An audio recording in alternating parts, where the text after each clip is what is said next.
अवधूत चिंतन श्री गुरुदेव दत्त श्री स्वामी समर्थ. स्वामी समर्थांच्या तारक मंत्रामध्ये अफाट सामर्थ्य आहे, जे केवळ शारीरिकच नाही तर मानसिक शांती देखील प्रदान करते.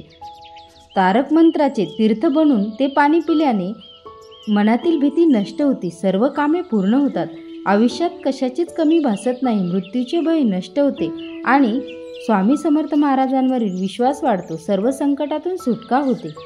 स्वामी समर्थ तारक मंत्र तीर्थ बनवण्याची पद्धत. आपल्या देवघरासमोर बसावे, एका पेल्यात पाणी भरून घ्यावे. तारक मंत्र म्हणण्या अगोदर दिवा आणि अगरबत्ती लावून घ्यावी. आपला उजवा हात पेल्यावर ठेवावा. 1 किंवा 11 वेळेस तारक मंत्र म्हणावा. नंतर अगरबत्तीची पडलेली थोडीशी रक्षा कपाळाला आणि गळ्याला लावावी. चिमूटभर रक्षा पाण्यात टाकावी आणि तारक मंत्र म्हटल्यानंतर ते तीर्थ घरातील सर्वांनी घ्यावे आणि थोडेसे घरातील चारी कोपऱ्यात शिंपडावे. श्री स्वामी समर्थ.